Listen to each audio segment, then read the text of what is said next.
क्या आपकी प्राथमिकता रहेगी? कौन सा ऐसा मुद्दा आपकी नज़र में आ रहा है कि वो आपकी सत्ता में आते हैं तो उसको हल करने की सबसे पहले काम करेंगे? शहर में सबसे बड़ा मुद्दा हमारा रहेगा मेडिकल कॉलेज तथा इंजीनियरिंग कॉलेज की स्थापना करना, उसके लिए प्रयास करना।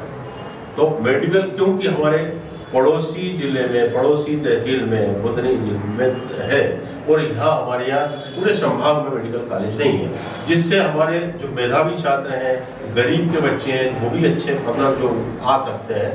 आज हमारे 10 बच्चों का सिलेक्शन हो रहा है एक मतलब जिले में, तो यदि मेडिकल कॉलेज यहाँ होगा तो हो सकता है कि हमारे 20 बच्चों का सिलेक्शन हो जाए, तो हमारे यहाँ के लोग उससे वंचित हो रहे हैं। दूसरा, स्वास्थ्य सेवाएं भी बढ़ सकती है, स्वास्थ्य सेवा का भी हमें लाभ मिल सकता है। अच्छा, अपनी पार्टी में जो है पूरे ऑल एमपी में कितने कैंडिडेट हैं इसमें पार्टिसिपेट कर रहे हैं? ऑल एमपी में हमारे 10 कैंडिडेट ने प्रयास किया था खड़े होने का, इसलिए लेट हुए हमारे कि हमारे चुनाव चिन्ह आचार संहिता के एक दिन जिले में आप अकेले हैं? जिले में मैं अकेला हूँ। पिपरिया से आवेदन जमा किया था, किंतु कुछ वजह से कुछ 2:30 बजे गए और कुछ वजह से कमियां रह गई, तो उन्हें कुछ रिजेक्ट हो गया, प्रस्ताव गलत हो गया, कुछ काम। बाकी उनकी तैयारी पूरी थी जिले में। दूसरा, सीहोर जिले में एक एडवोकेट अनुपमा तिवारी खड़ी हुई है, वो चुनाव लड़ रही है, उनका फॉर्म भी सिलेक्ट है, यहाँ मेरा फॉर्म भी सिलेक्ट है।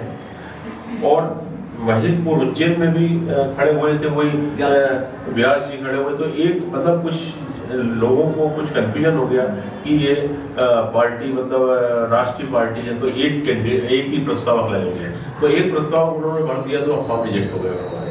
तो क्योंकि नया था, अब मेरे को भी टाइम था इतना, मैं भी कार्यकारी प्रदेश अध्यक्ष रहा हूँ, साहब राष्ट्रीय अध्यक्ष इतने कहीं जा भी नहीं सकते, इतने तो सब कितने प्रस्तावक चाहिए रहते हैं?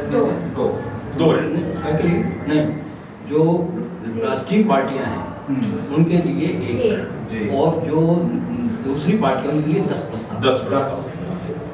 मतलब जैसे जो निर्दलीय खड़े हो 10। और हमारी जो पार्टी राष्ट्रीय पार्टी को छूट है, उनको प्रचार सामग्री भी जो कलेक्ट्रेट वगैरह से मिलती है, मतदाता सूची, वो भी उनको फ्री उनकी सुविधा है, कार्यालय भी उनको। आपने राष्ट्रीय पार्टी आपकी नहीं है? राष्ट्रीय पार्टी? हाँ, राष्ट्रीय पार्टी नहीं है। और लिखा तो मैंने राष्ट्रीय नहीं, हमने नहीं लिखा, ये तो चुनाव आयोग ने आपको पार्टी का नाम तो चुनाव आयोग ने दिया हुआ है, रजिस्टर्ड, किंतु गैर मान्यता।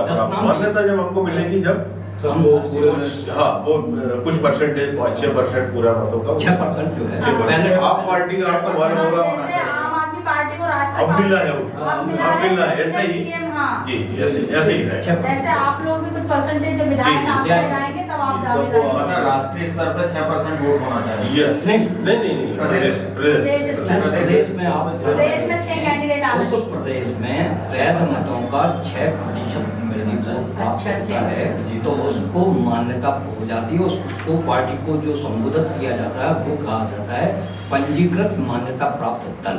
6% से कम और निर्दलीय जो हैं, जो 6% से कम लेते हैं पर रजिस्टर्ड हैं, तो उनको रजिस्टर्ड किंतु गैर मान्यता, और शेष जो है वो राजनीतिक निर्दलीय।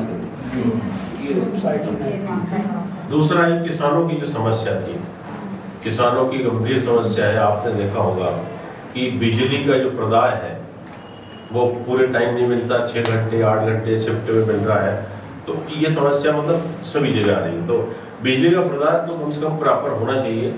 तो हमारी पार्टी ने तय किया कि हमारी पार्टी में कहीं भी कोई होगा तो 24 घंटे बिजली का प्रदाय किया जाने का प्रयास किया जाएगा।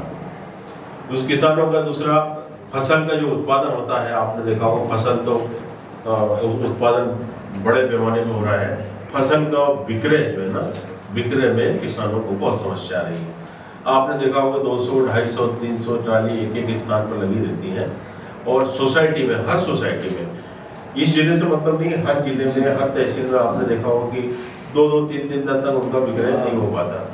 तो वो कुछ ऐसी व्यवस्था होना चाहिए कि तत्काल उनका कम से कम एक ही दिन में ये निराकरण तो हो जाए।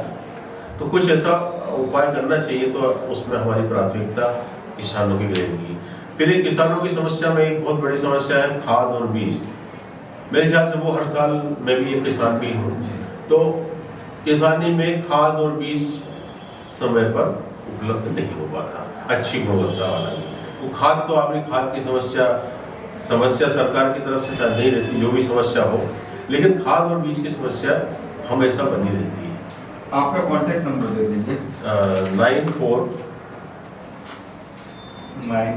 258 258 42 42 965। 965। ये हमारा पार्टी का प्रतिज्ञा पत्र है, वो सबको दे देंगे। पार्टी का प्रतिज्ञा पत्र है हमारा और ये होगा। आप कहाँ से हैं? आप, मैं परिचय करा दूं आपका।